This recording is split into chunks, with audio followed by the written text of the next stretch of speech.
Sí, creo que se bloqueó Cezanne, creo. Sí, sí, Ya está, ya te vemos nuevamente bien. bien, ahora. Ok, pues amigos de Recomiéndame un buen libro, muy buenas tardes, buenas noches para Cezanne. Hoy Ujú. tenemos el enorme placer de charlar con Cezanne Cardona, autor de Esto también es una casa.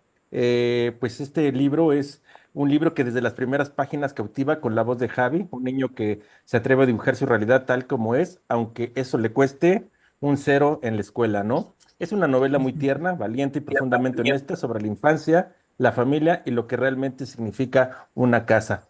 Le vamos a dar el turno ahorita a Silvia, que tiene también por ahí unas palabras. Y bienvenido, César, y muchas gracias. César, ¿está bien correcto la pronunciación? Sí, sí, está perfecto. Sí, mis Perfecto. padres no le pusieron acento, como saben, pues el apellido del pintor pues bueno, está puertorriqueñizado. Ah, ok, muchísimas gracias. Silvia. Cestán Cardona, nacido en 1982 en Dorado, Puerto Rico, es un destacado escritor, cuentista, novelista, columnista y profesor universitario. Actualmente se desempeña como profesor de literatura comparada en la Universidad de Puerto Rico, recinto de Río Piedras. Desde joven se inclinó por la literatura y los estudios humanísticos. Realizó estudios en historia y estudios hispánicos. Y posteriormente obtuvo una maestría en literatura comparada, lo que influyó profundamente en su estilo narrativo y su enfoque crítico. Su carrera literaria comenzó a destacar en 2009 cuando ganó el prestigioso premio de cuentos del periódico El Nuevo Día, uno de los reconocimientos más importantes en Puerto Rico. En 2010 publicó su primera novela, La velocidad de lo perdido, con la que inició una trayectoria sólida dentro de la narrativa contemporánea puertorriqueña. Posteriormente participó en diversas antologías literarias como El Ojo del Huracán y Kill the Ampaya. Uno de sus libros más recientes es Levittown Mon Amour, de 2018, una colección de cuentos que retrata la vida cotidiana en Puerto Rico con un estilo crítico, irónico y profundamente humano. Esta obra recibió importantes reconocimientos como el Premio Nuevas Voces y el Premio Nacional del Instituto de Literatura Puertorriqueña. En años recientes ha continuado su producción literaria con obras como Esto también es una casa, de 2025, que es el libro que estuvimos leyendo, y consolidándose como una de las voces más representantes, más relevantes de la literatura puertorriqueña actual. Bienvenidos están. Gracias, gracias. Un honor. A lo Y mejor dije alguna cosa que no sea correcta, me puedes corregir. No, está todo bien. Lo que pasa es que mi primera novela, yo abjuro de ella, ¿no? Que quiero eliminarla. Ok, Por la eso no he borro. entrado. No, no se preocupe, no se preocupe. Son lo que llaman por ahí errores de juventud, pero nada, ya. Pero no la buscamos para leerla entonces. No, por favor. Ok, lo tomamos en cuenta. Gracias. pero bueno, pues vamos con las preguntas. Brenda, adelante con tu pregunta. Ay, hola, mucho gusto, César. Bueno, realmente, bueno, sí tengo una pregunta. Antes quiero decirte que me gustó muchísimo tu libro. Fue una gran sorpresa porque, pues Gracias. honestamente no había escuchado tus libros y tu nombre, pero me encantó. Lo estuve escuchando en audiolibro y bueno, el niño lo amé, ¿no? Quería abrazarlo, me hacía reír. O sea, bueno, fue una experiencia totalmente gratificante para mí. Pero bueno, es que al final habla así, justo lo platicamos en el Zoom, pues como que quería yo preguntarte si es autobiográfico o es, bueno, tiene partecitas de lo tuyo, bueno, de tus vivencias, o es completamente una historia así creada, porque la verdad es que se siente como muy íntimo, o sea, muy transparente, y de verdad que a mí te quiero agradecer porque últimamente no he tenido como unos muy buenos momentos, pero me hizo reflexionar y dije, qué bonito, porque sí, una casa puede estar en cualquier lugar, cualquier persona, cualquier sitio, y eso es muy bonito, o sea, sentirlo en una lectura que en cualquier momento puedes darte cuenta que tienes un lugar seguro, una casa, y que no necesariamente tiene que ser física, ¿no? Ni tampoco lo que comúnmente todos decimos, una casa, sino Hola. simplemente puede ser un diario, algo que nosotros sintamos muy nuestro y en el que podemos desnudar el alma. Entonces, esa es mi pregunta. Y pues, qué buen libro. Gracias por ese libro tan bonito.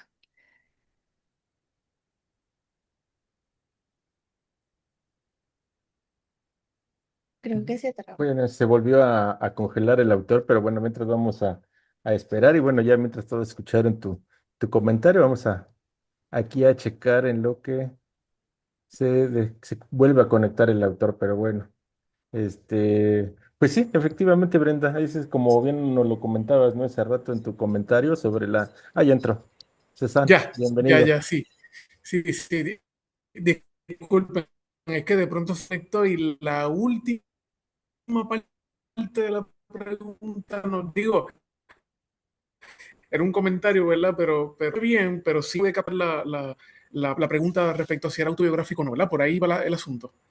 Sí, Sí, muy bien. Sí, no sé, parece que es la conexión, parece que es la mía, yo estoy cerca del internet, así que pues bueno, esperemos que la cosa no continúe así. Bueno, eh, pero primero que nada, lo que quiero, me gustaría, ¿verdad? Plantearles la idea de que para mí es un gran honor estar con ustedes aquí, y que me hayan pedido que me reuniera con ustedes. Esta es la primera vez que yo publico un libro fuera de mi país.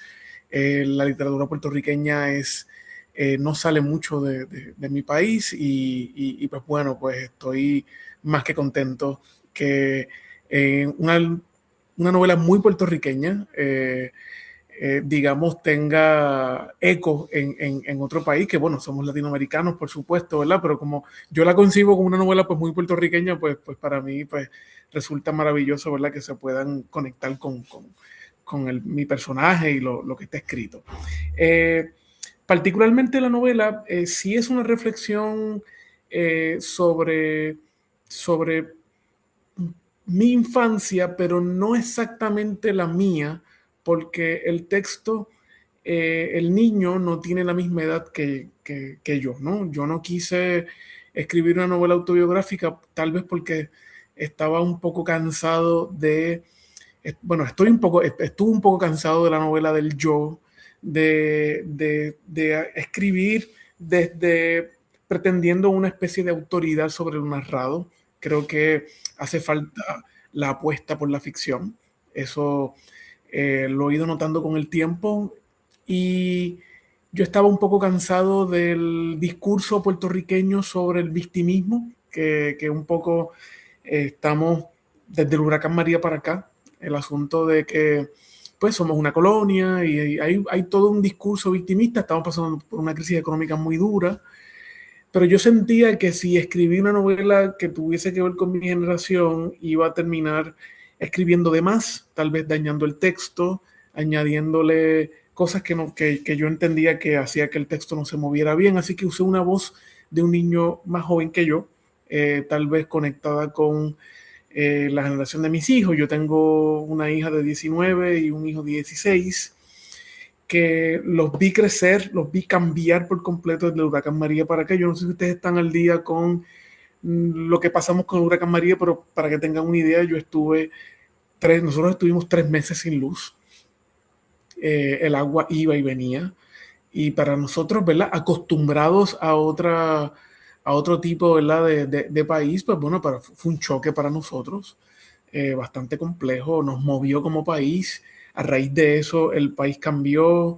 En el 2019, a raíz también del huracán, sacamos un gobernador por asuntos de corrupción y bueno, y otras cosas.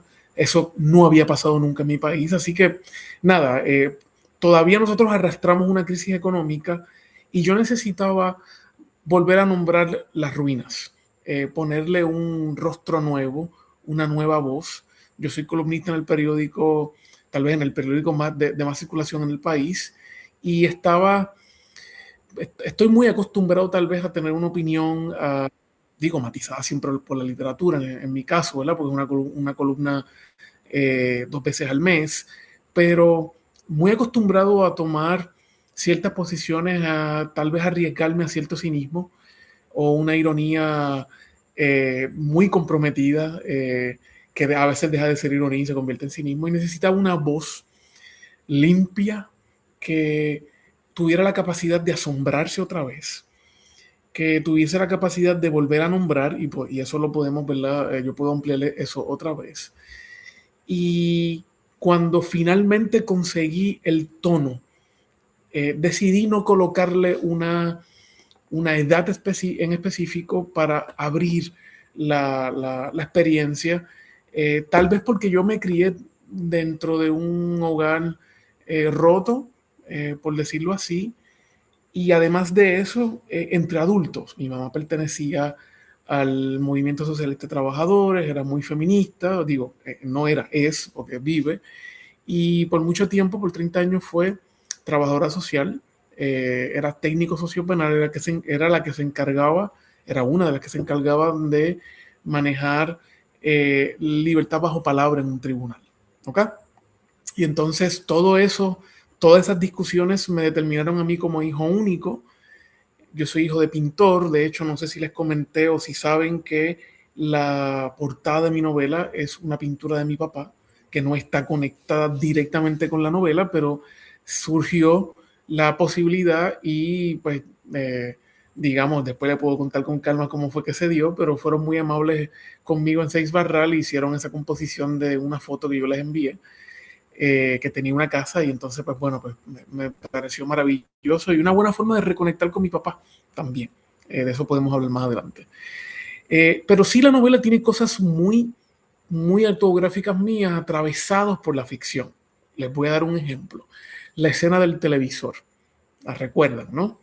La escena en donde ella va a rescatar el televisor está conectada con una escena de mi niñez, pero no así, no como esa novela, sino un momento de mi niñez en que mi madre estaba en el proceso de divorcio y se lleva todas las cosas, todas las ropas. Yo me voy con ella para casa de mis abuelos maternos y a mi madre se le queda el televisor a colores, y un buen día cuando salgo temprano de la escuela, ella me pide que la ayude a rescatar el televisor.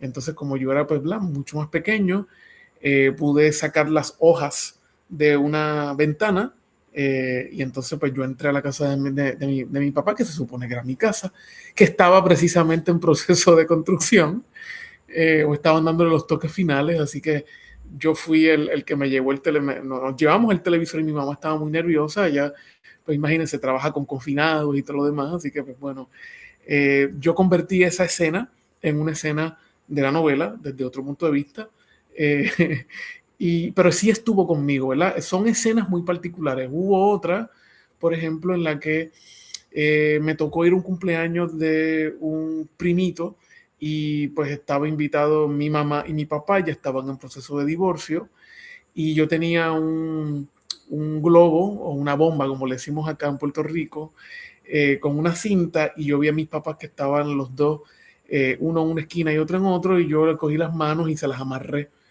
con la cinta para que no se soltaran, y los amenacé. Esa es la escena que da pie al momento en donde, de violencia de género, en la que el niño trata de mediar entre la madre y el padre, que se estaban tirando cosas, y él pide que se tiren cosas que no hagan daño, ¿no? Así que hay unas cuantas escenas en la novela que sí son muy mías, pero que yo quise que la ficción las cambiara, las atravesara y las modificara adrede, porque yo necesitaba que la ficción enriqueciera la experiencia, precisamente para evitar la autobiografía y para abrir el espectro de cómo es casi un statement, ¿no? Es como mi postura literaria en el momento que escribo la novela, de decir, no voy a escribir nada autobiográfico, voy a escribir una ficción, porque la ficción tal vez tiene más posibilidades, incluso, por decirlo así, entre comillas, de sanación. Yo no creo que la literatura debe sanar nada, pero una apuesta por también yo sanar ciertas escenas de mi niñez atravesadas por la ficción. Así que en ese sentido, ¿verdad? La novela es una forma de yo poner, de abrir el espectro y de darle imaginación a mi experiencia, no reducirlas a la experiencia, sino todo lo contrario, abrir la posibilidad, porque yo creo que más que un espejo, la literatura es una puerta que se queda un poco abierta. No me gusta la idea de que la literatura sea un espejo, sino una puerta que no cierra bien, una puerta que nos permite asomarnos a otro espacio. Muchas gracias. Norma, adelante con tu pregunta. Gracias, César. La verdad es que disfruté muchísimo tu libro. Qué Me bien, reí, me hizo sentir mucha ternura, mucha empatía también con el qué niño. bien, qué bien. Fíjate que esto comentábamos antes de que entraras a la sesión, justo en la escena del televisor, ¿no? De cómo se lo llevan y queda el cable, bueno, nos pareció muy divertido, la verdad. Yo quisiera preguntarte, porque fue algo con lo que también me divertí mucho, acerca de los letreros donde esta es una casa, esta es una ferretería, pero el que más me hizo reír fue el de no se devuelven juguetes. Ese me encantó. ¿Cómo nació esa idea? Porque me pareció genial.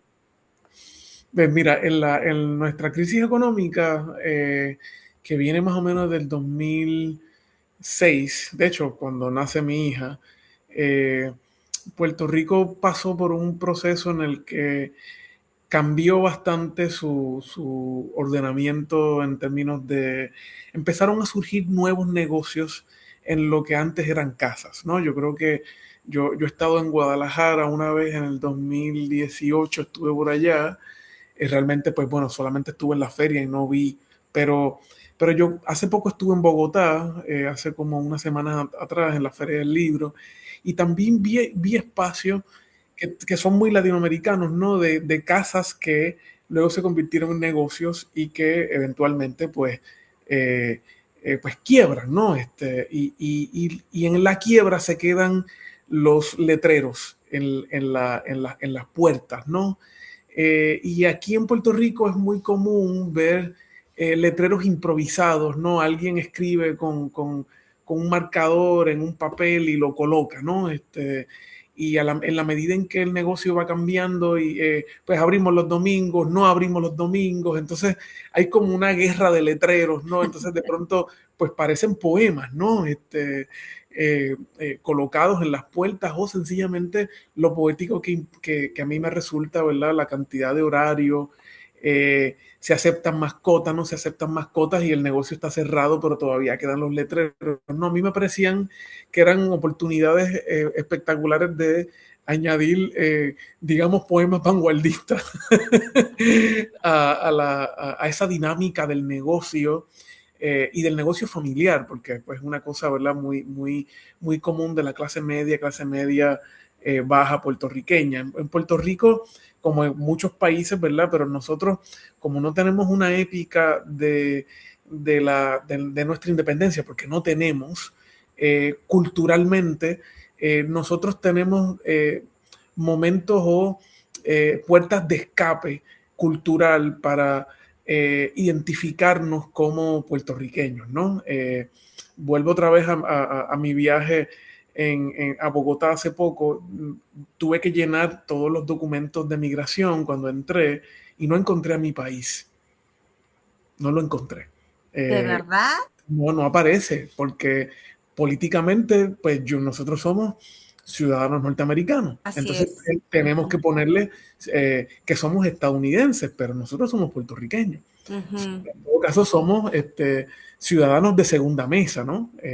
Y entonces yo sé que hay mucha gente que desearía tener la ciudadanía, pero cuando nosotros miramos nuestra propia situación particular en donde no tenemos una soberanía para tomar decisiones propias o podemos tomar solamente algunas decisiones sí y otras no, pues entonces el asunto de la ciudadanía pues no nos sirve para tomar nuestras propias decisiones en el caso de que nosotros, ¿verdad? En el caso mío, que yo no migré. Hay otra gente que la palabra migrar también es un problema aquí en Puerto Rico porque otra gente le dice, bueno, hay gente que se muda a los Estados Unidos, hay más puertorriqueños fuera que adentro, algunos van, otros regresan, yo puedo entrar y salir, eso yo entiendo que eso funciona como un privilegio, pero en nuestro caso nos han mirado como si nosotros fuésemos aquí, ¿verdad? Súper ricos, eh, y que solamente por tener la ciudadanía, pues estamos infalibles a las crisis económicas. Ahora mismo estamos en una crisis económica porque tenemos una junta de control fiscal eh, y la junta de control fiscal no deja que nosotros tomemos decisiones en términos de presupuesto. No sé, ¿ustedes me escuchan? Porque veo que hay un anuncio aquí que... ¿Sí? Sí, sí te escuchamos. Sí, sí, sí, es que vi un anuncio aquí como del internet. Bien, entonces, pues nosotros vemos que hay en ese ejercicio, ¿verdad? De nosotros tratar de asumir una identidad, pues en todas las esquinas también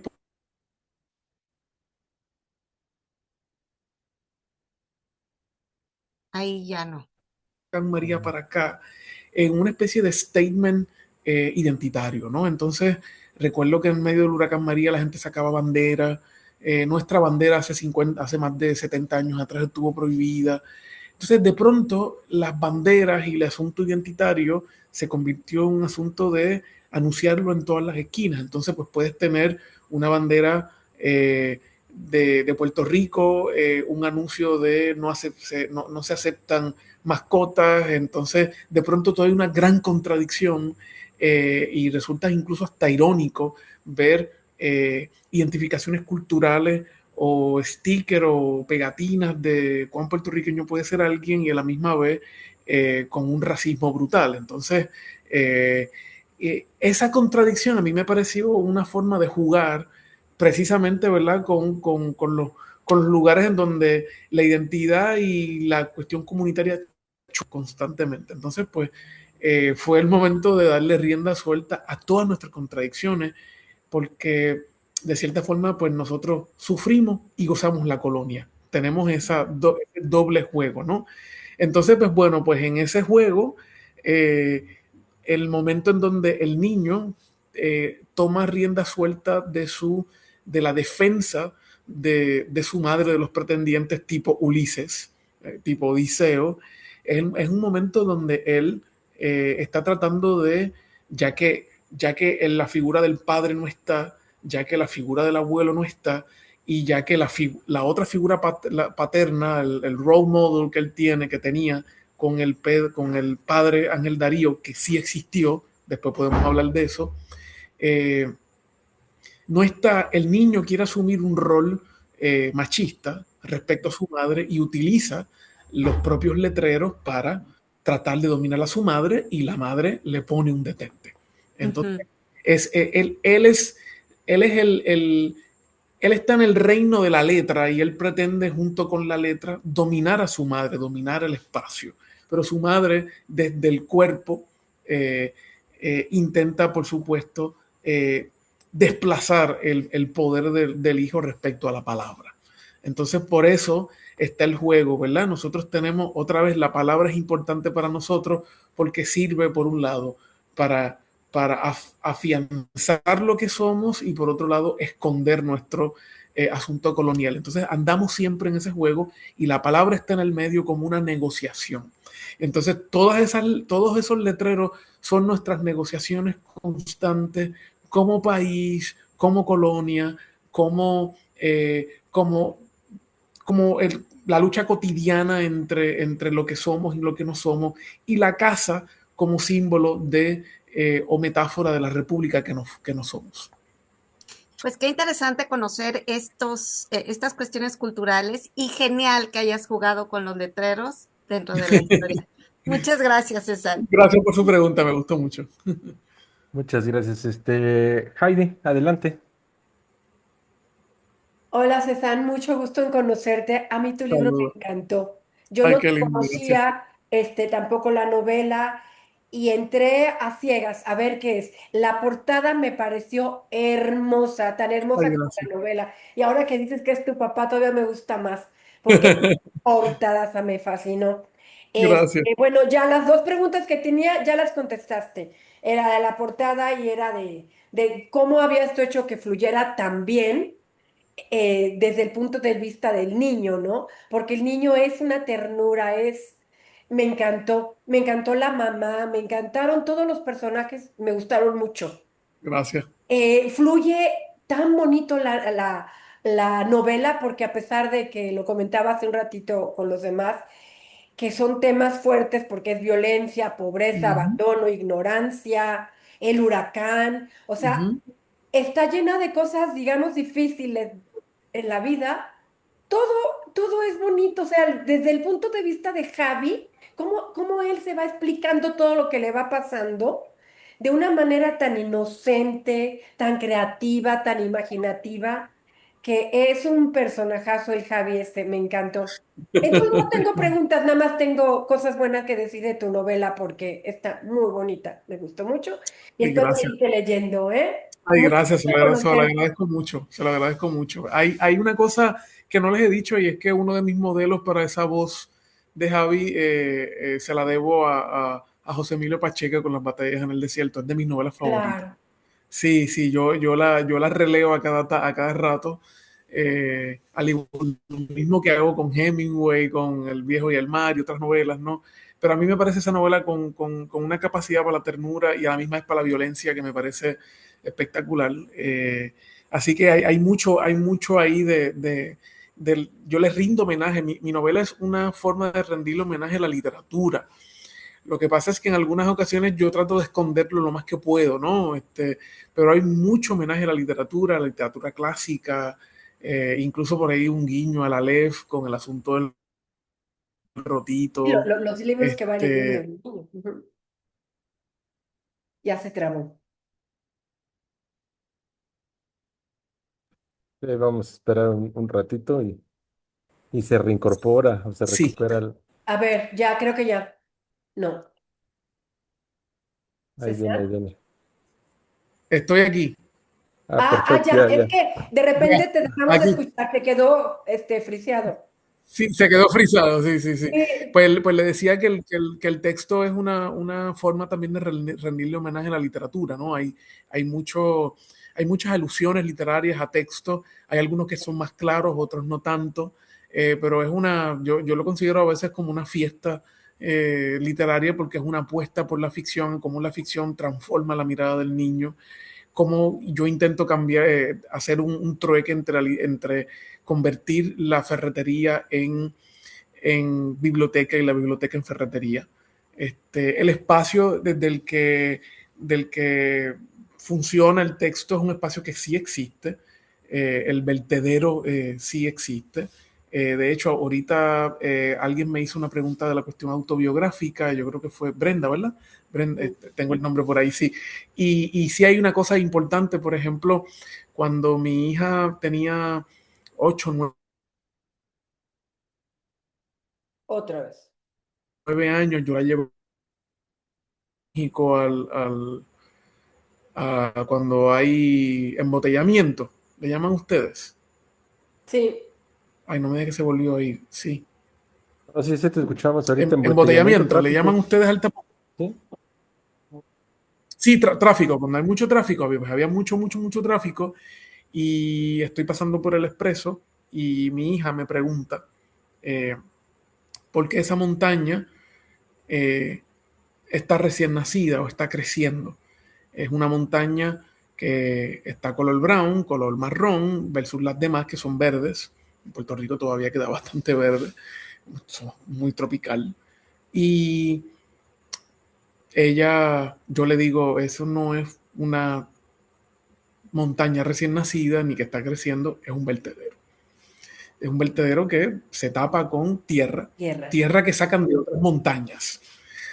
Y detrás de esa montaña, de ese vertedero, está la antigua base naval norteamericana.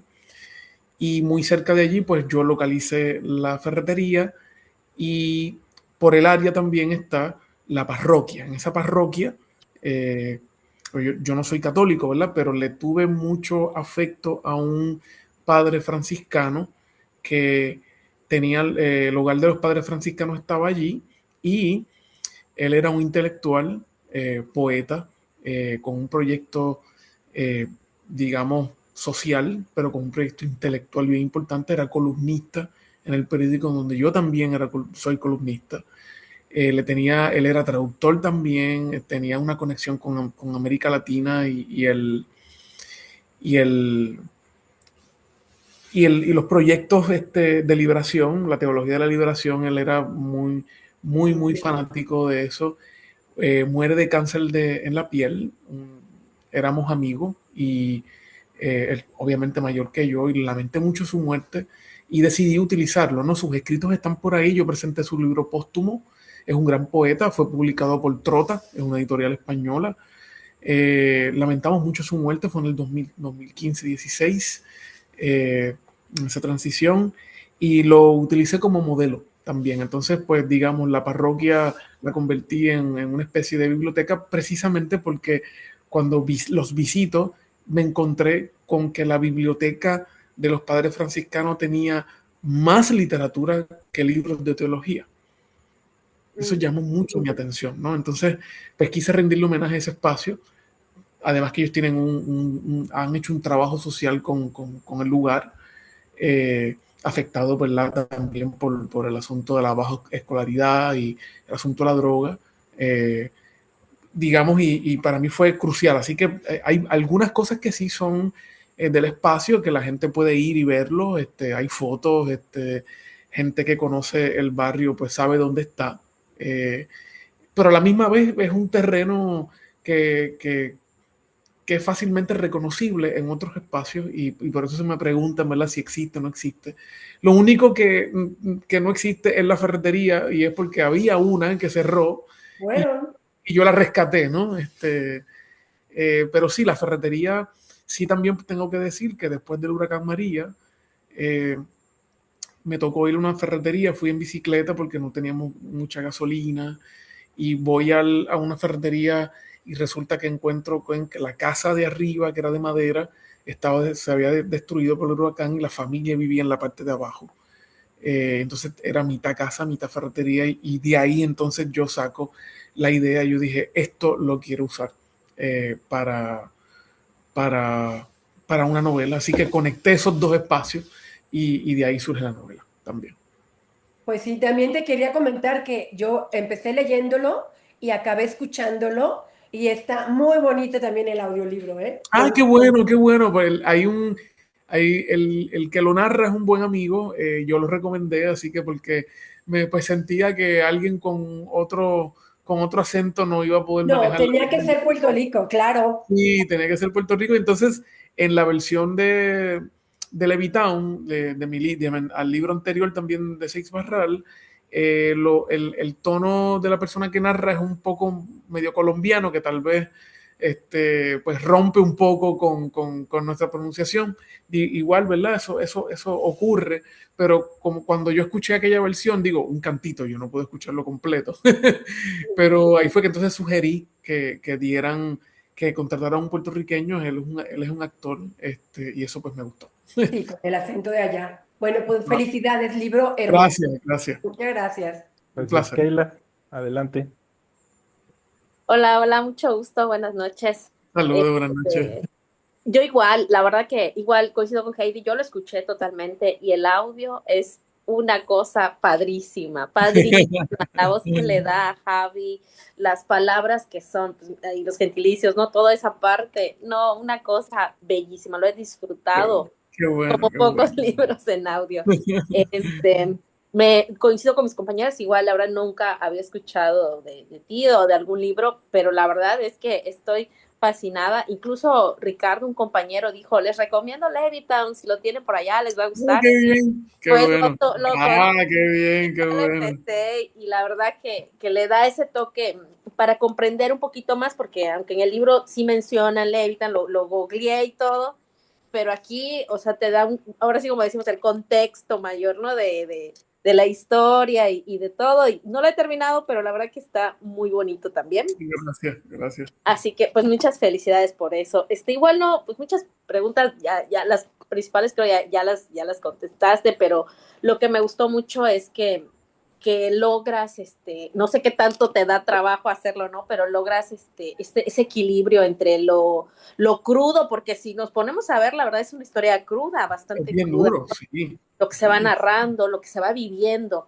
y que a pesar de que es puertorriqueño, ya lo mostraste, ya lo comentaste, ¿no? Pero creo se ajusta, tristemente se ajusta a cualquier país latino, ¿no? Entonces, pero ¿cómo equilibras eso de lo crudo con el humor, con lo bonito, con lo poético? No, le decía yo a los compañeros que tengo un grupito de lectura con otras amigas y les dije, este libro lo tienen que leer, Ay, búsquenlo, qué porque lindo, tienen gracias. que leerlo, digo, porque es muy bonito, más allá de lo que te hace sentir, porque la verdad sí te conmueve. O sea, yo así tragaba cosas cuando terminabas un capítulo y paso así el sabor, ¿no? Porque sí no deja de ser triste esta parte cuando el de poliestireno, cuando le dices, creo ese, no me acuerdo si era ese donde le dice a la mamá, siéntate y dile a tu papá lo que le quieres decir, ¿no? En la silla vacía. Entonces, sí me conmovió porque Javi, pues fue un momento en el que sí, ya dice esto no me, o sea, como que ahí sí colapsó con la relación con el papá, ¿no? Pero te digo, esa parte donde a pesar de que sí te conmueve, pero la manera en cómo lo dices, o sea, no, es una cosa muy, muy, muy bonita. Y y ahorita que veo la gorra de Albert, también me gustan esos toques que le das del béisbol. O sea, Sí, sí, Puerto sí, Rico hay es, mucho béisbol. Sí, sí, sí. claro, ¿no? Y el Levitan también habla varios, beisbolistas, entonces, digo, también eso es muy puertorriqueño, ¿no? ¿Cuántos jugadores no hay de grandes ligas? Entonces, sí me gustó mucho esa parte de tu escritura, de que lo logras hacer bastante, equilibrarlo bastante bien, ¿no? A pesar de, repito, de ser bastante duro lo que narra y que se oiga tan bonito. Así que me gustó mucho. Y pues, como dice como el grupo, ¿no? Recomiendo el buen libro. A donde voy lo estoy recomendando porque la verdad me gustó bastante. Mucho gusto. Lo agradezco mucho, mucho, bien agradecido, de verdad. Eso que mencionas de Levitown es para mí curioso porque, pues bueno, hace poco venía aquí en Puerto Rico hubo un congreso de escritores internacional y venía un crítico español que vive en Nueva York y cuando pues venía leyendo mi libro, no me conocía, pero me quería conocer, nos reunimos y él cuando venía en el avión vio Levitown, y entonces, porque cuando cerca del aeropuerto de donde yo vivo, los aviones suelen voltear, no es que se acerca, ¿verdad? Pero se ve y en el mapa de lo que hay en los aviones, pues se ve y entonces muy poca gente sabe que Levitown es un proyecto eh, muy norteamericano de la posguerra, de la Segunda Guerra Mundial, y que hay 5 Levitowns en Estados Unidos. Y entonces yo utilicé como modelo, ¿verdad? Ese proyecto. En Puerto Rico se construyó uno en los años 60 y se convirtió como en el modelo de clase media puertorriqueña. Entonces la gente de campo, en mi caso, ¿verdad? Que yo vivo en el área de Dorado, mudarse a Levitown, que está más cerca del área metropolitana, era como una forma de subir de categoría. Y entonces es como una especie de modelo, digamos, norteamericano en la isla, el sueño americano en la isla. Con los años, el proyecto de Levitown, pues, fue cayendo en desuso, muchas casas abandonadas, parques de pelota abandonados, y a partir de ese momento, usando como modelo 2 libros, Winsboro, Ohio, de Anderson y Dubliners de Joyce, decido entonces escribir un libro de cuentos alrededor de un espacio, ¿no? Usando el espacio como metáfora, y un poco trabajando con las masculinidades, con los sujetos patéticos, con el asunto del padre. Todo eso está en Levitown.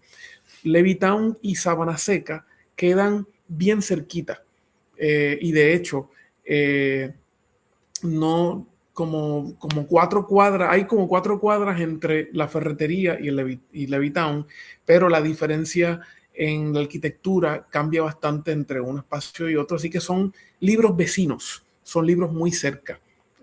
Por eso está la correlación entre un espacio y otro, y lo que pasa es que en este libro yo quise dejar el asunto del padre y las figuras masculinas a un lado y rescatar ese momento entre madre e hijo, y eso sí está muy conectado con mi realidad. Desde los 4 hasta los 10 años yo viví con mi mamá y nuestra relación se solidificó mucho, y yo quería también hacer un retrato de la madre, ¿no? Entonces, en el caso de la madre, esta madre puertorriqueña joven, que parió los hijos a los 14 años, es un personaje muy típico en Puerto Rico. No sé si lo conocen, pero acá tiene un nombre que se le llaman las yales. Son mujeres, de hecho se menciona a veces en el reggaetón, yo no soy muy tanto de reggaetón, pero se menciona, son mujeres que tienen 3 o 4 hijos de distintos padres, se salen de la escuela y reciben cupones de alimentos del gobierno. Entonces, suelen ser eh, personajes bravucones, en el caso de ella muy bravucona, con un estilo en el vestir particular, y a mí me parecía que en la literatura puertorriqueña ese personaje no estaba representado, además que entendía que le pasaban facturas, aplanaban ese personaje. Y Pilar es todo lo contrario, que Pilar es un personaje como ese, pero que, pero que es brava, pero a la misma vez está aprendiendo a ser tierna en su maternidad. Y yo quería rescatar una maternidad no perfecta, no perfecta, cosa que a mí me parece importante hacer ese tipo de retrato. Así que un poco esa relación, ambos están creciendo y yo confieso que más que un coming of age o una novela de crecimiento del niño, yo pienso también que Pilar es uno de los personajes principales de esta novela y confieso que se me salió de las manos. Confieso que sí, que es un personaje que quiero mucho, y que me encanta. Me encanta en todos los sentidos por la libertad que tiene, por la forma, por lo violenta y por lo tierna que es a la misma vez. Así que yo creo que un poco hay un desafío, y tiene que ver con nuestra negociación constante, nosotros le llamamos la brega, con este asunto de vivir supuestamente en un paraíso que a la misma vez está atravesado por una crisis económica. Tenemos la playa en una esquina y la pobreza en otro. Entonces, tenemos ese juego de contrastes constantemente, y Pilar es uno de esos personajes que muy bien está en ese proceso de manifestar ese contraste caribeño, y también de desmitificar un poco esta manía de vernos como gente que siempre estamos en fiesta, que siempre estamos fiestando. Digo, la fiesta es parte de nosotros, ¿no? Eh, pero no somos solamente eso. Entonces, pues, un poco yo quería que a través de los personajes se viera también ese contraste en la novela. Muchas gracias. Marín Vega, adelante. ¿Qué tal, César? Saludos. Pues ya mucho lo dijeron, pero a mí me parece que además hay un personaje muy importante que me pareció que de repente cobraba vida propia, que es la Casa Ferretería, Exactamente. porque a lo largo de la novela va cambiando, va siendo un lugar violento, va siendo un lugar de protección. Entonces, sí me gustaría que nos dijeras si desde el principio pensaste la Casa Ferretería como un personaje. Sí, de hecho, le confieso algo, es mi aportación a la metáfora puertorriqueña de la casa que ha sido la constante en nuestra literatura, por un asunto muy particular que tiene que ver con asuntos históricos. Nosotros como colonia al fin, por muchos años, la gente no tenía casas propias, vivían agregados en las fincas. Estoy hablando de gente como mi abuelo, que cortaba caña. Y ellos no tenían casas, se construían pequeñas casas. Mira, ahí está la cosa magistral que acaban. Eso me pareció una cosa tiernísima y espectacular. De verdad que me fascinó. No, lo puse en mis redes porque me pareció una cosa lindísima, ¿no? Aquí, Así que perdón, César, aquí quiero hacer el comentario de que justamente Marién, la quien ajá. acaba de preguntar, es quien hizo De verdad, este pues dibujo. agradecido, de verdad que sí. Ha dado en el clavo, como decimos acá, el personaje, uno de los personajes más importantes de esta novela es precisamente la casa. Y en Puerto Rico, la casa es un símbolo que tiene que ver primero con la reforma agraria que se dio en los años 40, en Puerto Rico. Nosotros otra vez no tuvimos independencia, pero el Partido Popular Democrático, con todas las diferencias que uno puede tener, se colocó como un partido que le repartió el terreno de las compañías azucareras y repartió parcelas. Y una de esas parcelas la recibió mi abuela, por eso la novela está dedicada a mi abuela Pancha, que no tenía una casa propia, y después que fue desplazada por los Rockefeller, aquí en el área de Dorado construyeron un gran hotel en los años 50, mi abuela se queda sin casa y recibe un pedazo de tierra donde pudo construir una casa y de cemento, ¿no? Pequeña, pero de cemento para protegerse de los huracanes, ¿no? Así que la casa se convierte en Puerto Rico en una metáfora. Miren lo fuerte que es la metáfora, que en Bad Bunny lo utilizó en sus conciertos en la residencia y también en lo del Super Bowl. Utiliza una casa como modelo, que de hecho esa casa que vieron representada allí tiene un estilo parecido a las casas de Levittown, porque usaron como modelo lo de Levittown. Mi libro es de 2018, pero la casa que él imitó, la persona que la construyó, usó los mismos planos de las casas de Levittown. Imagínense, él puso en el centro de su concierto la casa. Y para nosotros los puertorriqueños, la casa es la metáfora de nuestra identidad, porque no tenemos una identidad política propia en términos, ¿verdad?, legales. No encontramos, ¿verdad?, nuestra ciudadanía no tiene que ver con nuestro país, pero todo el mundo se considera puertorriqueño. Entonces, la casa se convierte en una metáfora o en una negociación en nuestras pequeñas repúblicas, ¿no? Entonces, hay grandes novelas que trabajan con la casa, obras de teatro, digamos, la literatura puertorriqueña, poemas, estamos atravesados por la casa. Y yo lo que hice fue rendirle homenaje a esa discusión, solo que le añadí el asunto de la ferretería por un asunto muy particular. Y es que nuestra identidad está siempre en construcción. Está perpetuamente en construcción. Y entonces no logramos definirla del todo. Y yo creo que no definirla la enriquece, estéticamente hablando. Estéticamente hablando, yo creo que pensado desde la literatura, una identidad que esté muy cerrada nos quita las posibilidades de ser, sobre todo en un país en el que viven más puertorriqueños afuera que adentro. Entonces a mí me pareció que la ferretería, aparte de ser una forma de construir algo que no tenemos, de usar las herramientas como arma y también como posibilidad de ser, me parece que era el momento para plantear la idea de que estamos siempre en proceso de construcción. Eso me gusta. Yo quería evitar el panfleto en la literatura. Sí hay cosas que están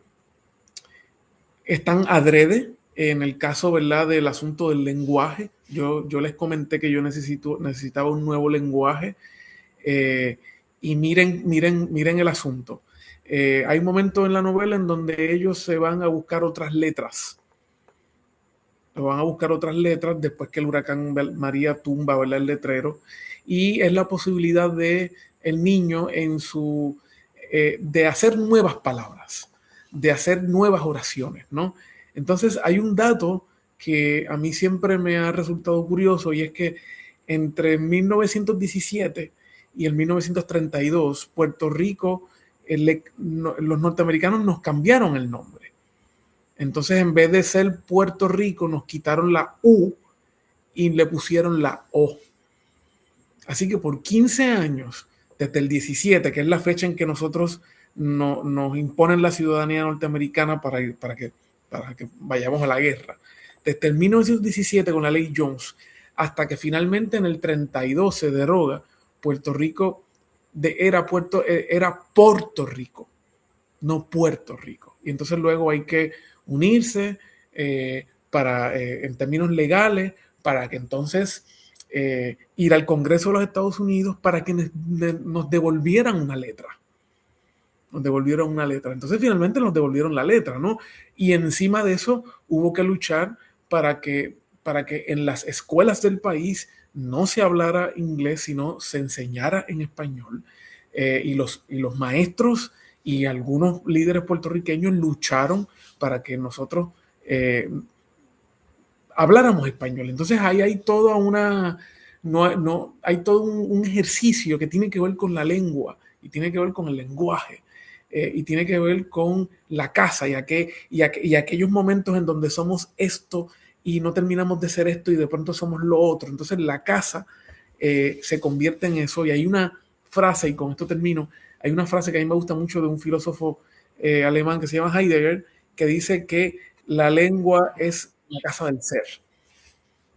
Y yo creo que un poco lo que yo quise hacer con eso es precisamente hacer de la identidad puertorriqueña, hacer del lenguaje y del espacio la casa del ser, pero ese ser que está siempre en construcción. Muchas gracias. Ya podemos leerlo con otra mirada, ¿eh? Claro, y gracias por ese dibujo tan bello. Muchas gracias, María. Nela, adelante. Bueno, hola, ¿qué tal? Buenas noches. Un Hola, gusto buenas noches, saludos. el día de hoy. Buenas noches a todos. Pues un poquito para complementar el comentario que acabas de hacer, fíjate que a mí me llama la atención la parte en que tú expresas los comportamientos. En los diferentes niveles de la casa, tú lo que nos indicas es que dependiendo de dónde se encuentran, en arquitectura se les llama como la funcionalidad de los espacios. Entonces, y es el carácter de un espacio. Entonces, en donde tú nos explicas que es una ferretería y que también puede ser una casa, o esto no es una casa, que es el título del libro como tal. Al inicio yo pensé que ibas a abordar un libro más hacia lo surrealista, ¿no? Por el tema de cómo mencionas de esto no es una casa y con la frase de esto no es una pipa, ¿no? Ajá. Pensé que por ahí iba el libro. La verdad es que fue una grata sorpresa ver que no era por ahí. No me hubiera disgustado para nada que hubieras tratado el tema porque pues la portada estaba bien padre. Eh, y sí sorprende cómo lo contextualizas, lo tropicalizas, en el sentido de que el niño se comporta de una manera diferente por lo que es lo que él ve, ¿no? Es muy pequeño el niño, yo creo que no sabemos realmente cuánto tiempo es el que transcurre porque en los dibujos él comienza como que está en preescolar, ¿no? Y él empieza a explicar su historia y su verdad en la escuela y tampoco le quieren creer, ¿no? Y esa es una de las cosas que se me hacen muy tristes porque él no está mintiendo. Me agrada mucho el concepto que manejas entre verdad y mentira, porque al final del día ese es el trabajo tuyo como escritor. Nos brindas una historia que al final es una ficción. Nosotros elegimos qué parte queremos identificarnos y lo reconocemos porque son historias de Latinoamérica. Y que a pesar de que tú nos dices, bueno, nosotros nos han vuelto gringos, realmente es una historia que la sentimos más Latinoamérica, de Latinoamérica, totalmente y uno lo siente más cercano y por lo mismo puede uno decir, oigan, ¿se acuerdan esto de la chica bombón? Ah, no, pues es que aquí también en México, ¿no? A ver, ¿cuántos mecánicos han tenido calendarios de chicas, ¿no? En todos lados, ¿no? Y uno se ve identificado porque dice, a ver, ¿cuántas historias uno no conoce de madres que terminan siendo solteras y tienen que sacar adelante una casa? Y los niños realmente no saben lo que pasa, no saben por qué tienen una familia disfuncional, no saben por qué sus papás se tratan tan mal, no tienen ese conocimiento de lo que es un adulto. Entonces, a mí me gusta mucho esta parte que tú nos das y mi pregunta es hacia eso, ¿no? ¿Cómo decides jugar entre estos niveles de adentro, de afuera? Porque es un poquito más complejo como ser humano, ¿no? El niño se está formando en la infancia, pero al final del día no sabemos qué es lo que va a llegar a hacer. Me gusta la parte en donde él tiene figuras en donde lo alientan a que escriba, a que lea. Entonces, sí nos das como una, unos guiños de decir, este niño puede ser alguien muy importante, ¿no? En segundo volumen, ¿no? Pues bueno, pues gracias por tu pregunta. Me parece muy interesante el asunto de la arquitectura. Eh, hay una, en la arquitectura de la literatura hay una técnica que a mí me gusta mucho, que es la de Hemingway. Se le llama la teoría del iceberg. Y lo que plantea Hemingway es que un buen cuento, una buena historia debe siempre manejar la teoría del iceberg, es decir, que una octava parte sea lo visible y el resto quede por debajo, ¿no? Entonces, un poco lo que yo quería en el texto era que quedaran ciertas capas que uno podría ir profundizando. Hay una estructura muy, digamos, a veces puede resultar poética. Hay una, varias personas me han comentado que a diferencia del libro de Levitown, la novela suele ser más poética, tiene que ver con el niño. Me han preguntado respecto a la edad del niño. Yo pienso que en la mayoría del texto va entre los 10 y los 14 años, ¿no? Y ese es más o menos el límite, pero yo no quise ser muy específico. No quería limitar la posibilidad, porque pues algunos niños pues son digamos no tan niños en cierta época, ¿no? Y entonces él a veces que parece que tiene menos, a veces parece que tiene más. Ahí hay una especie de oscilación que me gusta mucho. Así que en los niveles del espacio hay momentos donde la casa es una cosa y hay más casa cuando hay ferretería, hay más ferretería cuando hay casa. Y también a nivel interior hay momentos donde el niño parece ser más adulto y otras veces parece menos adulto. Hay momentos en donde Pilar parece ser una madre muy madura y en otros momentos una mujer muy inmadura,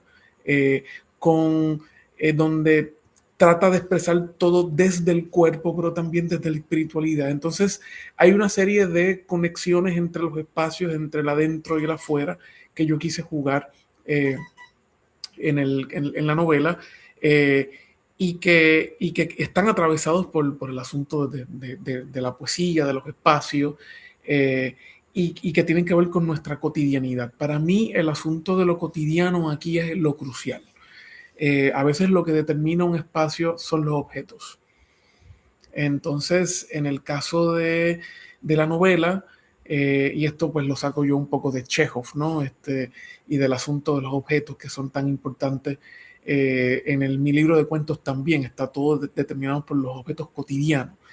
Entonces hay una teoría de Ursula K. Le Guin que tiene un libro maravilloso, es como una especie de conferencia, basada en una antropóloga, en unos planteamientos de una antropóloga que planteaba que nosotros heredamos una especie de épica de la sobrevivencia en la época, en verdad, de las cavernas todavía, ¿no?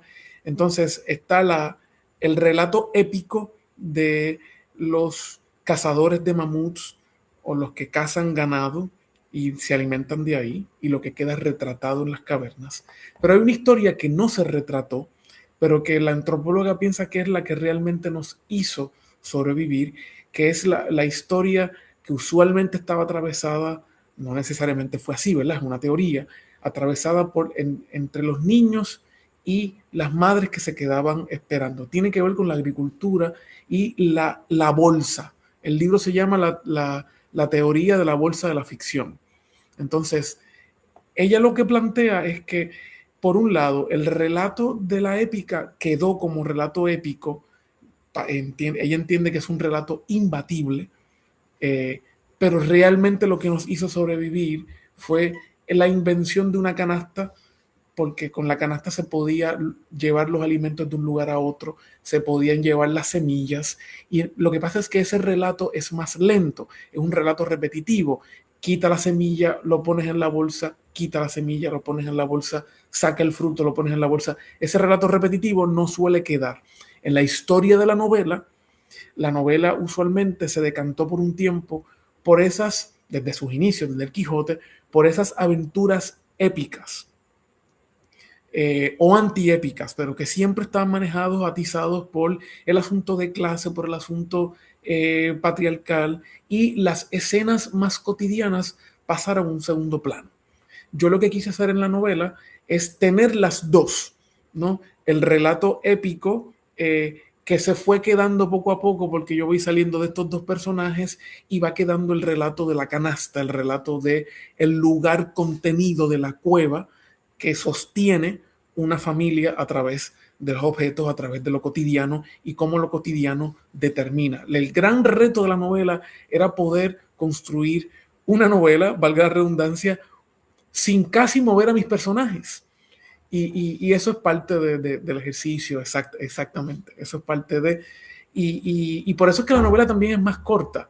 Es más corta porque yo quería que fuera contenida. Y entonces, pues en ese ejercicio, pues digamos que por ahí va, ¿verdad? Un poco la postura, el asunto de la verdad y la ficción también, ¿verdad? Cómo funcionamos, jugamos entre esas dos y que está conectada con el final de la novela. Gracias. A ti. Muchas gracias. Meli, andas así, Meli. Hola, buenas noches. Hola, buenas noches, saludos. Saludos, César. Yo Saludos. también llego con mis compañeros a llenarte de elogios porque me encantó tu novela. Ay, gracias, gracias. Sí, ¿sabes qué? En un tiempo en el que hay muchas novelas que se escriben sobre, pues para dar voz a tantas cosas Ujú. malas, negativas, a hechos terribles que pasan. La forma como tú cuentas tu novela fue un respiro, o sea, Ay, gracias. fue maravilloso.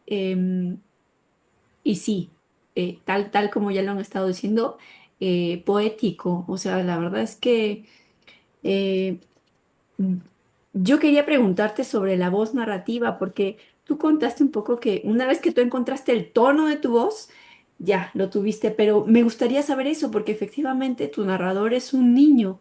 Entonces, em, ¿cómo logras, o sea, cómo determinas el tipo de tono que debe tener un niño? ¿Cómo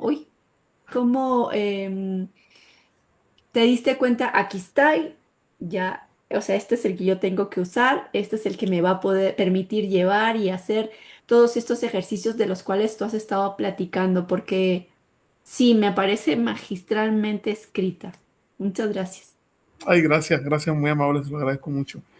Le confieso que la voz fue un gran reto para mí. Yo empecé a escribir esta novela desde un adolescente, ya casi un adulto con 17 años y la novela no funcionaba o se me quedaba muy corta, parecía un cuento eh, y estaba muy conectada, ¿verdad?, con el asunto de él a punto de irse a la universidad. No me funcionaba porque no podía darle tanta rienda suelta al espacio. Yo quería que el espacio fuera bien importante. Yo quería darle movimiento. Es decir, yo tenía, como dije ahorita, el reto de escribir una novela casi en un mismo lugar donde la gente, pues prácticamente los personajes no se movieran y con un personaje, con un adolescente más con más edad que quiere salir de la casa, que quiere moverse, que no me funcionaba. Así que empecé a buscar esa voz narrativa, buscando, leyendo, releyendo, sobre todo grandes textos que manejaran precisamente eso. Hay novelas puertorriqueñas en el medio, hay novelas norteamericanas, novelas, releí muchísimo, eh, novelas que ya había leído, buscando un tono, hasta que finalmente eh, el dibujo me salvó. Es decir, cuando puse a mi personaje a dibujar, fue que yo dije, aquí es que está mi voz, aquí es que está la voz que yo quería. Yo estoy atravesado por eso porque soy hijo de pintor. Tengo un hijo que también estudia en una escuela de arte. Yo estudié en una escuela de arte, digamos, yo tenía dos opciones. Yo estudié en una escuela de arte que es una escuela especializada, las clases normales y 2 horas de arte. Eh, y a la misma vez estudiaba en el Conservatorio de Música de Puerto Rico, en el programa de cuerdas para niños. Entonces yo tenía dos opciones, o ser músico, yo tocaba violonchelo, o ser pintor, hijo de pintor al fin, y llego a la universidad y todo eso cambió por completo. La universidad me cambió la vida por completo. Y todavía, bueno, estoy dando clases que para mí es un sueño dar clases ahí. Ahora mismo están en huelga los estudiantes, después les contaré. Pero a mí la universidad me cambió. Y digamos que hay cosas que yo quería rescatar de mi niñez, pero no quería que fuera un asunto autobiográfico. Así que empecé a releer y a leer cuanta novela me encontrara en el camino que tuviese la voz de un niño, pero no quería imitarlas. Entonces necesitaba la primera persona, no la tercera. Ahí hay un gran debate, ¿no? Porque en la tercera persona me obligaba un poco a decir cómo se sentía Javi, y yo creo que eso es mala escritura, ¿no? Yo no quiero decirle al lector qué debe pensar, yo quiero que lo piense por su propia. Así que la primera persona pues fue la que surgió a flote, pero fue el dibujo lo que salvó, precisamente porque me sacaba de ciertos momentos. Hay una novela de Agatha Christoph que se llama El Gran Cuaderno, que fue fundamental para yo asumir esta voz. Fue fundamental. Cuando yo me encontré con eso, yo dije, aquí hay algo que no está en otro montón de novelas. Es una novela mucho más dura que la mía, no lo puedo negar. Y yo decía, bueno, yo quiero algo entre Agatha Christoph y Las batallas en el desierto de José Emilio Pacheco. Yo quiero algo entre Christoph y, digamos, tal vez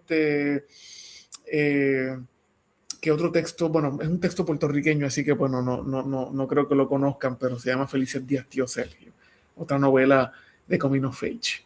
El personaje, la voz del libro de Salinger, de Catcher in the Rye, no me funcionaba, ¿no? Entonces yo decía, este es un niño muy, muy malicioso, ¿no? Con momentos poéticos, pero que no me funcionaba. Tiene 17 años, está atravesado por una historia que lo lleva a él a ser rencoroso, y yo quería que se mantuviera lo violento y lo tierno, pero sobre todas las cosas, la capacidad de crear algo. Así que no puedo negar que La ferretería me vino como anillo al dedo, porque es el momento en el que uno convierte las cosas en otra cosa. Es, digamos, el dibujo y la escultura, ¿no?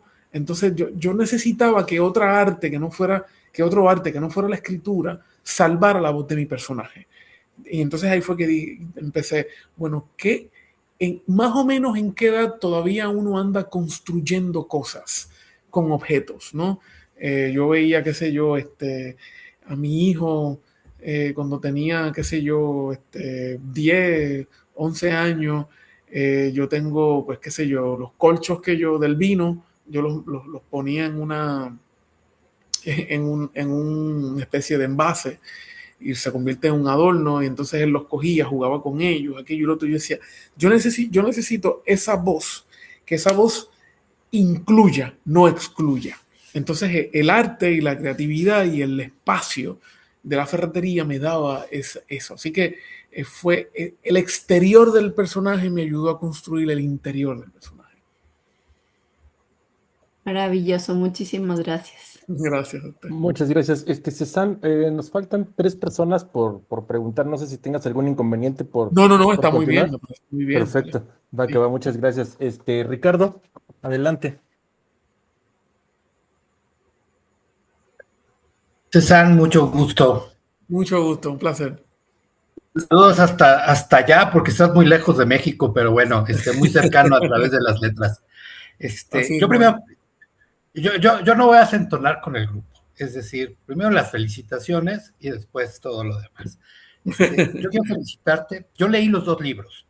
Ya leí Levittown Mon Amour, que se me hizo maravillosos todos los relatos. El hilo conductor es un poco más como para entender un poquito también la novela.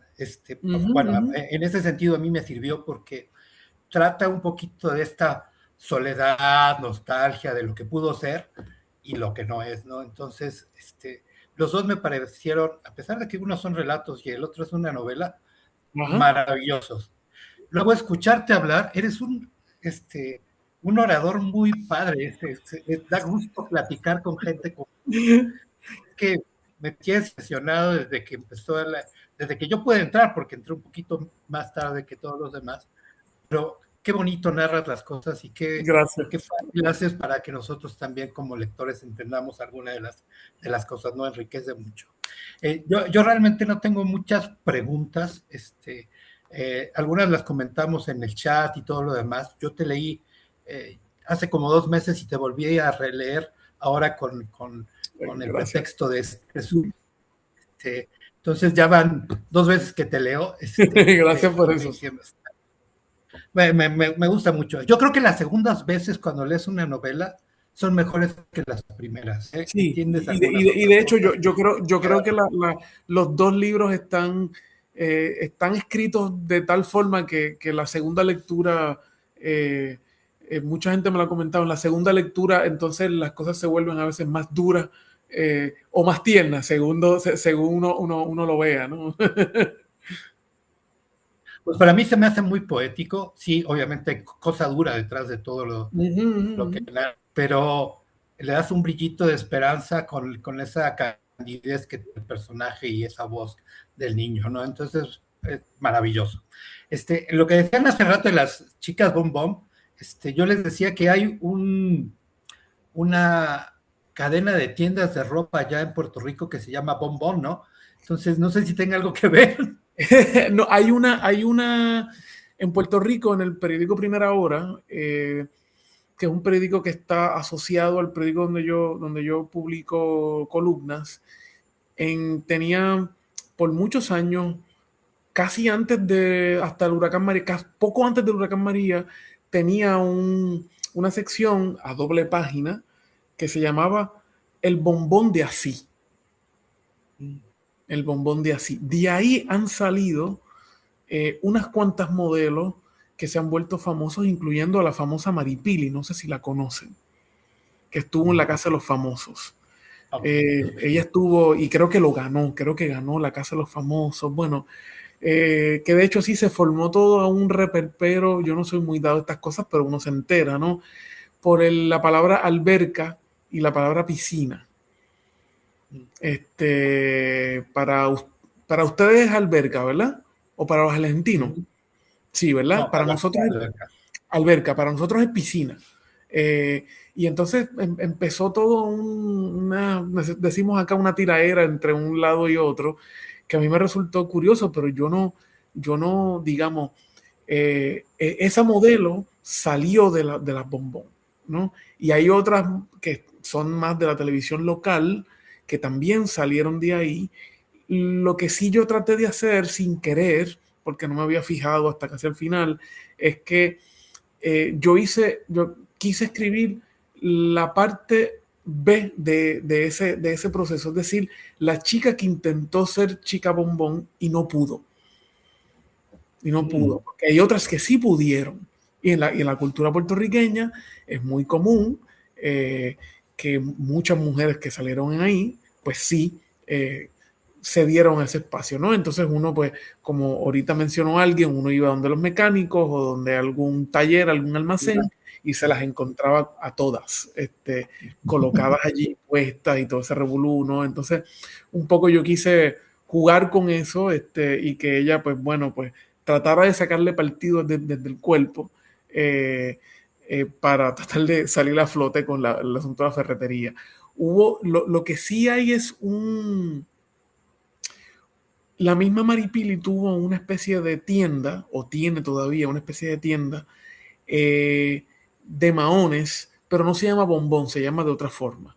Pero sí, lo del bombón era muy famoso en Puerto Rico desde desde los 90 hasta el 2015-16, por ahí. Muy bien, muy bien. Pues yo ratifico, me encantó leerte. La segunda vez creo que es mejor. Y sí recomiendo mucho que lean también la colección de relatos. Es realmente muy padre. Te agradezco por tus letras y te seguiremos leyendo. Espero que pronto vuelvas a publicar. Ay, sí, estoy loco por ir a ver si el año que viene este año me llevan a Guadalajara, me encantaría ir. Ojalá, ojalá. Sí, de verdad que sí, que sería maravilloso porque hay gente que de hecho vio el libro allá en Guadalajara, lo compró y se comunicaron conmigo y me pareció muy lindo, muy, muy, muy lindo. Y yo quisiera que nuestra literatura se leyera más fuera de mi país. Hay pocos escritores puertorriqueños que están saliendo, han salido algunos, ¿no?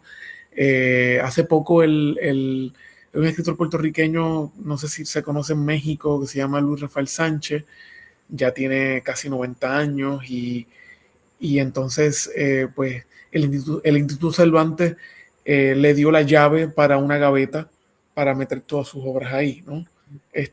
Al fin, pero él va a cumplir 90 años, ¿no? Entonces, digamos que se está coqueteando con la idea de que sea un candidato. Si se da, sería maravilloso para todos nosotros, pero nuestra literatura, que es muy buena, no suele salir, ¿no? Entonces, en el Caribe, pues Cuba se lo lleva todo. No tengo nada en contra de los hermanos cubanos, ¿no? Pero de pronto, pues Cuba se lo lleva todo y que tienen una buenísima literatura, tanto los de dentro como los de afuera. Y nosotros nos hemos quedado como, pues somos parte de Estados Unidos, no formamos parte de... Y eso duele por un lado, y uno quisiera que se dieran más estos espacios. Por suerte, pues, y digo por suerte porque no sé cómo qué significa esto, ¿verdad? Pero de cierta forma Bad Bunny ha ayudado un poco a ponernos en el mapa. Yo no creo que eso redunde en literatura, ¿verdad? Porque son géneros distintos, pero, claro, pero ayuda a claro, una especie de visibilidad. se hace en la vitrina. Exacto, exactamente. Así que, pues nada, para mí es un honor saber que me están leyendo por allá y que ha gustado y se lo agradezco mucho. Gracias a ti. Muchas gracias. Edgar, adelante. Hola Sam, buenas noches, ¿cómo estás? Buenas noches, saludos, un gusto.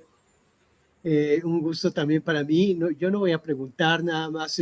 Me encantó esta visita a mi Borinquen querido, esta visita a Toa Baja. Yo no conozco Toa Baja, conozco Mayagüez, Caguas, Guaynabo, Bastante. Ponce, entre otros lugares allí en Puerto Rico. El Yunque me falta, pero conozco y me gusta el mofongo con churrasco. Oh, pero eso es riquísimo. Ay, sí. No, me gusta ir a comer a todos lados donde voy, me gusta ir a comer. Pues Pero cuando venga me avisa, por favor. claro que sí, César, claro que sí. Y pues me ha encantado esta visita a mi Borinquen querido, a mi Puerto Rico querido, que tanto me gusta. No, te digo, no conozco Toa Baja, pero esta descripción y puedes sentir otra vez el calor de la playa, esta cercanía con el mar Caribe, esta Maripili, qué personaje, qué linda es, o sea, qué guapa, qué linda, que con su vestuario me la imagino con ese short cada vez más pequeño, o sea, divina, o sea, me la imaginé esta mujer entre sensual, atrevida, emprendedora, luchona, como decimos aquí en México. Pues sí, me gustó mucho tu novela. Muchas gracias, César, por las letras. Y sí me preguntaba, yo decía, César no es un nombre muy frecuente en Puerto Rico, que yo sepa, pero ahora me lo explico todo, ¿verdad? Cuando nos dijiste que tu papá es pintor, ¿verdad? Pintor, sí. Pues sí, dije, ya me lo explico. Muchas gracias por la novela, César. A usted, gracias, se lo agradezco mucho y cuando esté por acá, pues no dude en darme un toquecito y vernos, sería chévere. Hay una cosa con mi nombre interesante y es que Paul Cézanne y un pintor muy famoso en Puerto Rico se llama Francisco Oller, tuvieron una pelea bien fuerte en París a final del siglo XIX y esa pelea fue fundamental para que Oller regresara a Puerto Rico, no volviera a regresar a París y se decantara por una pintura más realista y menos post-impresionista.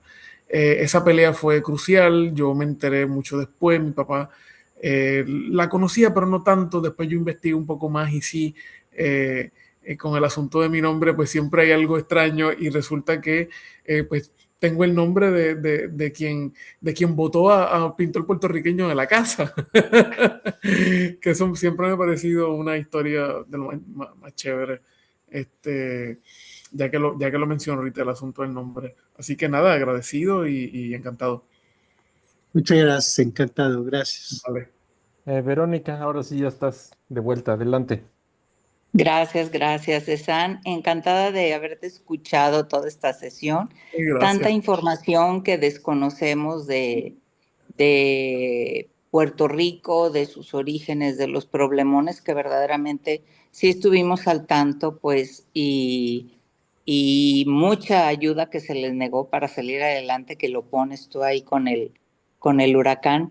Yo tengo dos preguntas. Una tiene que ver con, no ubico la edad del niño. Ahorita Nela comentaba que pareciera que estaba como en el kinder y comenzaba a escribir. Y lo segundo es, yo precisamente porque no lo ubicaba y por ese falta de filtro, pensé que era un niño con capacidades especiales. Pensé en algún niño como autista y esa fue mi percepción en general por la forma como nos narraba, ¿no? O sea, realmente pues así, tal cual. Pensé, entonces, bueno, quería que me sacaras de esas dudas. Pues bueno, pues ha dado en el clavo en algo, no respecto al autismo, pero sí es un niño con una capacidad particular. Yo lo ubiqué, como dije ahorita, entre los 10 y los 14 años.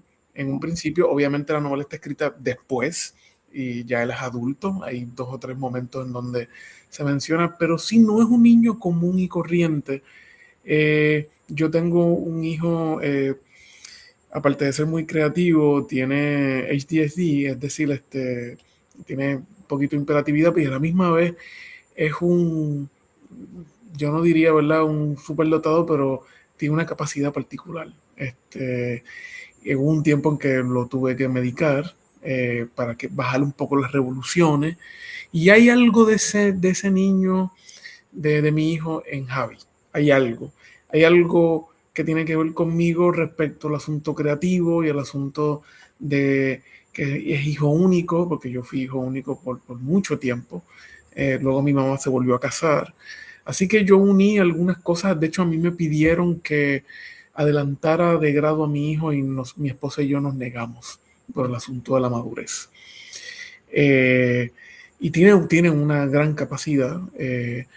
No tiene, o sea, no está ni en el espectro del Asperger ni nada por el estilo, nada que ver con eso. Pero sí tiene, pues me pasó eso con él y yo dije, pues bueno, pues este niño tiene algo de esos niños que no son plenamente normales, entre comillas, ¿no? Tanto por su circunstancia familiar como ¿verdad?, por lo que lleva en el paquete, por lo que lleva consigo mismo. Entonces, yo quise combinar un poco eso. Hay momentos, y es lo que me sucede con el mío, ¿no? Hay momentos de una alta madurez, o tener grandes conversaciones, pero puede tener momentos de rabieta, ¿no? Entonces, esos grados también me parecieron interesantes como parte de la construcción, ¿verdad?, del personaje. Así que las veces que me han preguntado, pues sí, creo que esta es la segunda vez que me hacen la pregunta, y sí, tengo que aceptar que sí hay algo de lo que usted plantea ahí. Muy bien, Cezanne, pues muchas gracias. Gracias. Yo ya salí de dudas porque hicimos así como en el chat yo preguntaba y a mí me lo pareció desde el principio, particularmente por esa forma de expresarse y de irse, ¿no?, con todo, sin medir cosas. Y por demás la novela corta, muy interesante, porque de repente no es más retador escribir una novela que nos narre precisamente este tipo de historias. Es más retador que sea corta. Sí. Mucho más retador. Yo confieso que estoy haciendo también un homenaje a esas novelas cortas que le cortan el aliento a uno, ¿no? Que están construidas para ser leídas muchas veces, que tienen capas, y digamos, hay un caudal de novelas que cada vez que uno lee, uno dice, le encuentra más cosas. Yo soy, mi espectro de lectura es bastante amplio, pero confieso que ese género me gusta mucho. Hay un guiño que yo hago constantemente en la novela, yo creo que 2 veces, con Desayuno en Tiffany de Truman Capote. Me parece un texto, yo quise caribeñizar un poco al personaje de Holly. Holly Goldwyn. Exactamente, quise caribeñizarlo precisamente a ese personaje. En Texas la casan a los 14 años y ella huye hacia Nueva York, ahí que se convierte en un escort. Ese doble juego de que ella no parece una escort y parece una niña de por ahí, también me encantó, me fascinó. Esa ambigüedad con el texto, a mí de verdad que me gusta mucho y quise rendirle homenaje a esa y otras novelas cortitas que tienen ese doble juego, que son intensas y que hay veces que parecen novelas de 500, pero que están construidas de otra forma. Bueno, pues muchas gracias. Gracias y un placer estar en esta sesión. Gracias. Gracias. Gracias. Nada más, iPhone 54, no sé si tú quieras preguntar, no aparece tu nombre, pero no sé si tengas alguna pregunta. Ok, perfecto. Pues Silvia, adelante.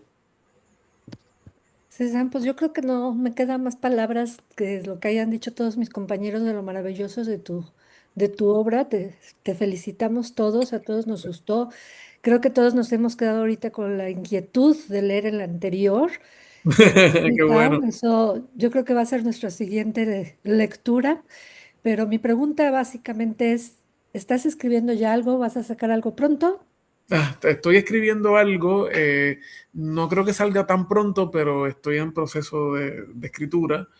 Estoy un poquito asustado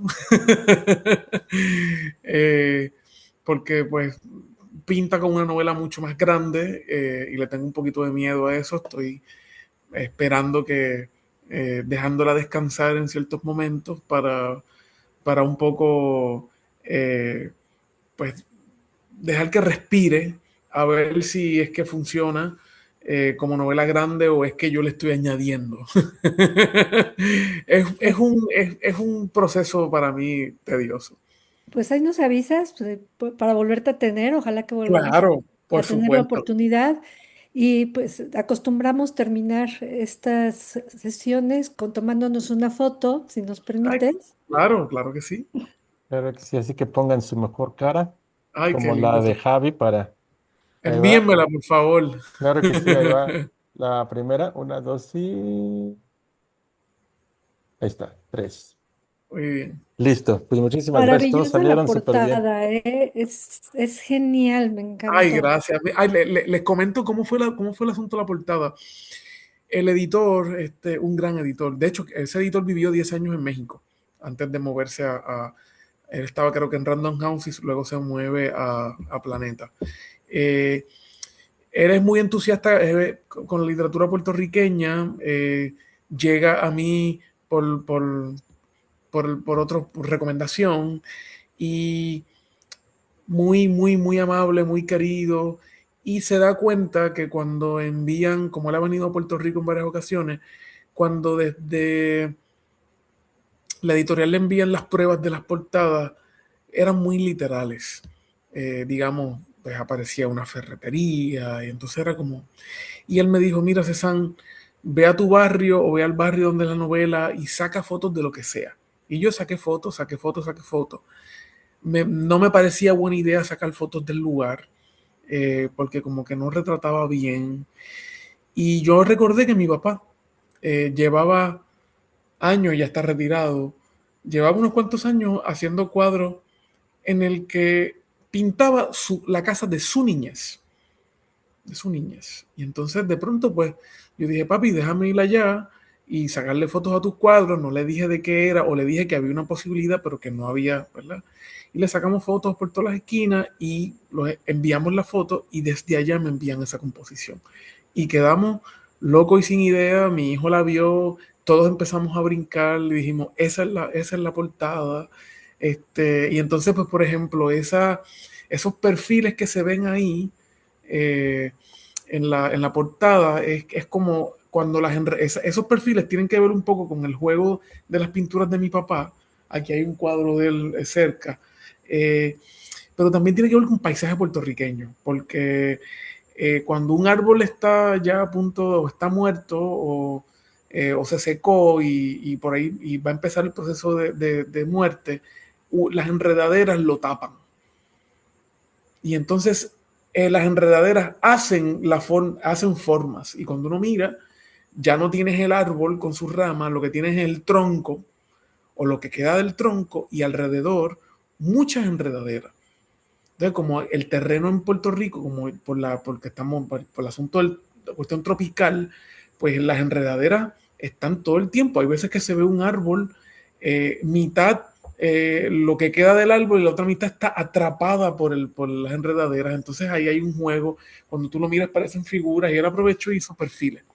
Así que yo lo vi y yo dije, la casa está en la esquinita y está el carro. Y yo dije, esta es la portada. Cuando ellos hicieron esa composición, yo dije, esta es la portada, y ellos quedaron complacidos. Yo más que nunca cumplí el sueño de que mi papá por lo menos estuviese en alguna portada de mi libro. Así que en el libro de Levittown, por si acaso, ¿verdad? No sé si tienen por ahí la portada, hay una pompa de agua. Hay una pompa de agua. En la versión original del libro se publicó en el 2018. En Levittown hay una pompa de agua famosa, un tanque de agua grande, que es como, ellos le dicen que es su torre de Eiffel, porque incluso es tan alta que los aviones cuando pasan por ahí tienen que informar que están pasando por Levittown Tank Water, porque eso es una de las estructuras más altas antes del aeropuerto. Entonces es un punto y entonces alrededor de esa pompa de agua, que es un poco más genérica, la de ese libro, está el sofá, que hay un cuento que se llama El Sofá, y hay unas flores que le llaman meaíto en Puerto Rico, que es una especie de flamboyán africano, que en las bayas tienen una agüita, y cuando esa agua la aprietan, sale como disparada, como si fuera un orín, y por eso le llaman meaíto. Y entonces le pusieron las flores, ¿no? Entonces, pues bueno, las portadas son distintas, siguen siendo, ¿verdad? Con ese poco tono tropical medio cursi a veces del Caribe, pero que realmente pues es innegable, ¿no? Ahí hay algo de lo caribeño que siempre colinda con lo cursi. Y entonces, pues bueno, pues ahí están esas dos portadas. Yo estoy muy complacido con las portadas, y por supuesto más complacido aún con que mi papá me acompañe, porque de cierta forma pues la escritura de Levittown está más conectada con la relación entre mi papá, tensa en ciertos momentos, y pues bueno, con el tiempo pues bueno, pues pudimos solidificar nuestra relación, ¿verdad? Pero sí, son libros que están muy conectados con el asunto familiar. Así que me agradó mucho, y para él es un motivo de orgullo que su pintura esté ahí. Excelente. Nada más aprovecho a leer un mensaje de Jenny Archundia. Decía está enferma, aunque se conectó, pero no pudo participar. Escribe, gracias por la voz de las maternidades, la infancia, la cultura, el arte, la violencia, la naturaleza. Gran Ay, qué noche. lindo. Qué lindo, qué lindo. Le manda mucho salud de mi parte. Albert. Pues muchas gracias. Pues ahora sí que te agradecemos, César. Y cuando vengas a México estaremos ahora sí que pendientes para Sí. pasar y saludarte ahí en alguna oportunidad, ¿no? Yo estoy muy agradecido, de verdad. Para mí un gran honor, una gran conversación que tuve con ustedes. Muy complacido, así que les mando un abrazo a todos desde Puerto Pues Rico. buenas tardes y muchas gracias a todos. Cuídense, Saludos. bye bye. Adiós. Muchas gracias, bonita noche. Bye, igual, Adiós. igual. Bye. Ay.